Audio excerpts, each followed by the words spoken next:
साल 1987 में HSBC company द्वारा मुंबई में भारत का पहला एटीएम लॉन्च हुआ। कार्ड स्किमिंग, फिशिंग और ऑनलाइन फ्रॉड के चलते आपके कार्ड से अनऑथोराइज्ड ट्रांजैक्शन का खतरा बना रहता है। इस फैसिलिटी के थ्रू 40 से 50 हजार रुपए आप डेली ट्रांजैक्शन कर सकते हैं। बैंक इसको यूज करने की सारी जानकारी नहीं दे पाता। इसके लिए आपको बैंक जाने की कोई जरूरत नहीं है। ऐसे पेमेंट्स पर कस्टमर से एक स्पेसिफिक अमाउंट चार्ज करती है और इसकी जानकारी बैंक भी आपको नहीं देती। लेकिन आपको जानकर काफी हैरानी होगी कि इस मशीन के इन्वेंट टीम को लीड किया था हमारे भारत के शिलोंग में जन्मे। जब भी बात आती है एटीएम की तो ज्यादातर लोग यही मानते हैं कि इससे आप पैसे निकाल सकते हैं। वैसे एटीएम का सबसे जरूरी काम तो यही है कि उससे लोगों को आसानी से कैश मिल सके। हालांकि एटीएम का और भी कई सारी ज़रूरत की चीज़ों के लिए इस्तेमाल होता है, लेकिन एटीएम के ऐसे कुछ छुपे राज है जिसके बारे में काफ़ी कम लोगों को पता है और इसकी जानकारी बैंक भी आपको नहीं देती। तो आइए जानते हैं क्या होता है एटीएम, इसे क्यों, किसने और किस लिए बनाया है, इसका इंसानी जीवन पर क्या इम्पैक्ट पड़ा और आखिर किन किन चीज़ों के लिए इसका इस्तेमाल होता है। जिसमें एटीएम से पैसे निकालने के साथ साथ कौन कौन से राज छुपे हैं जो आपके काफ़ी काम आ सकते हैं। So without wasting time, let's start the video. So hello वागव। साल 1967 में लंदन के बार्कलेस बैंक द्वारा दुनिया का पहला एटीएम कार्ड इशू किया गया था। वही हमारे भारत देश में पहला एटीएम जो है वो 1987 में शुरू किया गया था। अगर और पीछे जाएंगे तो साल 1960 में आर्मेनियाई अमेरिकी लूथर सिमजियन ने कॉइन्स, कैश और चेक एक्सेप्ट करने वाली ऑटोमेटेड डिपॉजिट मशीन का आविष्कार किया। हालांकि इसमें उस समय कैश डिस्पेंसिंग फीचर्स नहीं थे। उसके बाद जापानीज डिवाइस, जिसे वो कंप्यूटर लोन मशीन कहते थे, जिसमें क्रेडिट कार्ड इंसर्ट करने पर 3 महीने के लिए 5% के इंटरेस्ट पर लोन दिया जाता था। इस डिवाइस को शुरुआत साल 1966 में शुरू हुई थी, लेकिन उस समय इसके बारे में ज्यादा लोगों को पता नहीं था। उसके बाद 27 जून 1967 को यूनाइटेड किंगडम के नॉर्थ लंदन के एनफील्ड में बार्कलेस बैंक ने एक कैश मशीन को लॉन्च किया, जिसे दुनिया का पहला एटीएम कहा जाता है। इस मशीन का उद्घाटन उस समय के इंग्लिश एक्टर रेग वर्नी ने किया था। वही इस इन्वेंशन का क्रेडिट जो है वो प्रिंटिंग फर्म डे ला रू, जो कि एक ब्रिटिश कंपनी है। लेकिन आपको जानकर काफी हैरानी होगी कि इस मशीन के इन्वेंट टीम को लीड किया था हमारे भारत के शिलोंग में जन्मे जॉन एड्रियन शेफर्ड बैरन ने, जिसका आज नाम बदलकर मेघालय रख दिया गया है। उसके बाद इसके पॉपुलैरिटी, प्राइवेसी और सिक्योरिटी को देखते हुए धीरे धीरे कई सारे देशों ने इसे अपनाना शुरू किया और उसके बाद साल 1987 में HSBC कंपनी द्वारा मुंबई में भारत का पहला एटीएम लॉन्च हुआ, जिसका 10 सालों तक इंडिया में 1500 से ज्यादा एटीएम इंस्टॉल किए गए। ये तो हो गया इसका छोटा सा इतिहास। अब बात करते हैं इसके इस्तेमाल की। एटीएम कार्ड यानी ऑटोमेटेड टेलर मशीन कार्ड, ये एक प्लास्टिक कार्ड होता है जिसके ऊपर 16 डिजिट का एक यूनिक नंबर होता है जो इसे वेरीफाई करने के लिए यूज होता है, जिसका इस्तेमाल बैंक अकाउंट से कैश निकालने से लेकर और भी कई बैंकिंग सर्विसेज के लिए इस्तेमाल होता है। लेकिन जब इसे बैंक द्वारा अकाउंट होल्डर के इशू किया जाता है तब बैंक इसको यूज करने की सारी जानकारी नहीं दे पाता। तो इस वीडियो में आपको काफी हद तक इसका इस्तेमाल किन किन चीजों के लिए होता है ये समझ आ जाएगा। खैर, ये तो हम सभी को पता है कि हफ्तों के 7 दिन 24 घंटे एटीएम कार्ड से हम किसी भी समय और कहीं भी कैश एटीएम के जरिए निकाल सकते हैं। यह उन परिस्थितियों में यूज होता है जब बैंक बंद हो, जो उसका मुख्य काम है। इसके लिए बस आपके साथ आपका एटीएम कार्ड होना चाहिए, यानी डेबिट कार्ड होना चाहिए, और आपको उसका पिन याद होना चाहिए। उसके बाद एटीएम कार्ड को एटीएम मशीन में डालकर कहीं से भी आप अकाउंट से पैसे इजीली निकाल सकते हैं। एटीएम से बहुत सारे लोग अपने अकाउंट का बैलेंस भी चेक करते हैं। वैसे इसके लिए आपको एटीएम जाने की जरूरत तो नहीं है। ये काम आप मोबाइल बैंकिंग या नेट बैंकिंग से भी कर सकते हैं।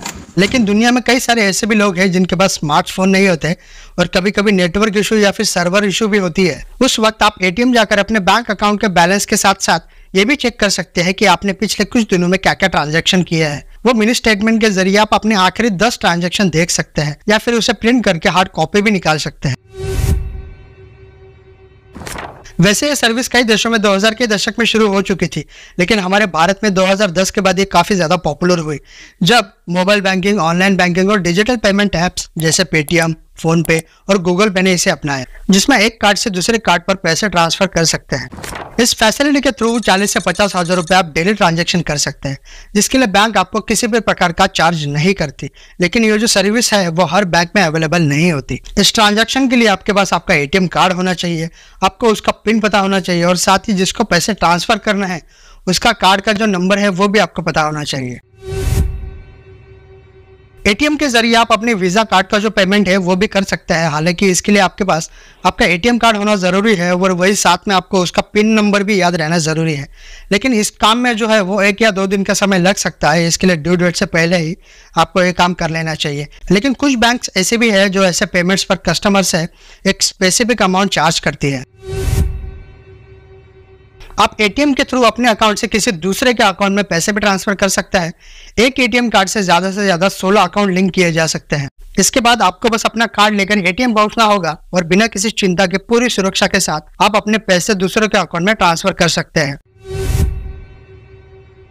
आज के डेट में इंश्योरेंस का होना उतना ही जरूरी है जितना हमारे मोबाइल में रिचार्ज का होना। एटीएम का इस्तेमाल करके आप अपने लाइफ इंश्योरेंस का जो प्रीमियम है उसका भी पेमेंट कर सकते हैं। LIC, HDFC लाइफ और SBI जैसी तमाम इंश्योरेंस सेवा देने वाली कंपनियों ने बैंकों के साथ टाई अप किया हुआ है। इसके तहत एटीएम के जरिए आप अपने जीवन बीमा का प्रीमियम पूरी सुरक्षा के साथ पे कर सकते हैं। बस उसके लिए आपको आपका पॉलिसी नंबर याद होना चाहिए और एटीएम कार्ड आपके साथ होना चाहिए। जब भी कोई किसी बैंक में न्यू अकाउंट ओपन करता है तब उस कस्टमर को पासबुक के साथ साथ चेकबुक भी दिया जाता है। वैसे ही आप पर डिपेंड करता है कि आपको उसकी रिक्वायरमेंट है या नहीं।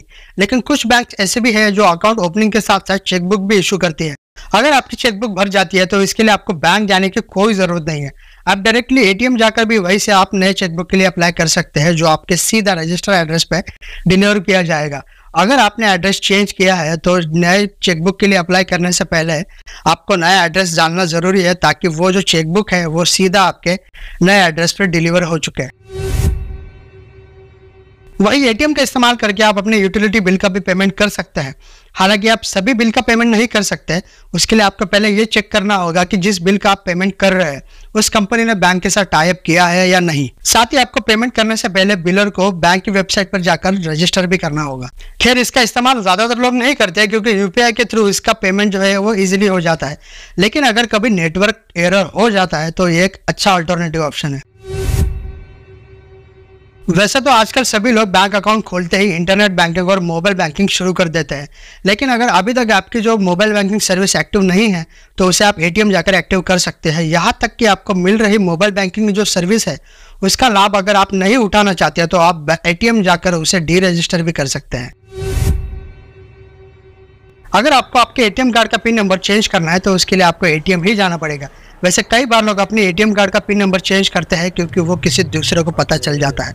वैसे समय समय पर अपने एटीएम कार्ड का पिन नंबर चेंज करना एक अच्छी आदत है जिससे आप साइबर फ्रॉड के खतरे से बचे रह सकते हैं।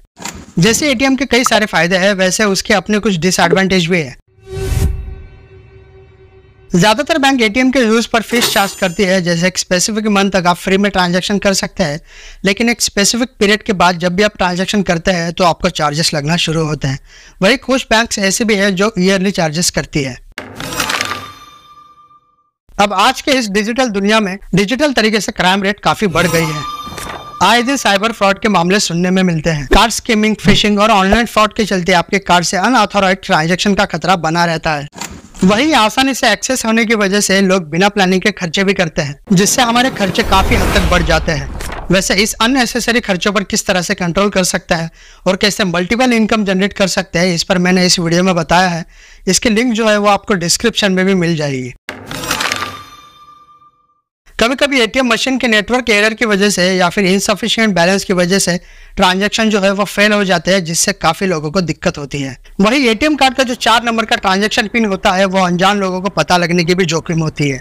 वही कई बार तो कुछ लोग अपनी एटीएम कार्ड का जो पिन है वो किसी दूसरे के साथ शेयर करते हैं, जिससे उनके खाते का जो एक्सेस है वो पूरी तरह से उनके पास चला जाता है।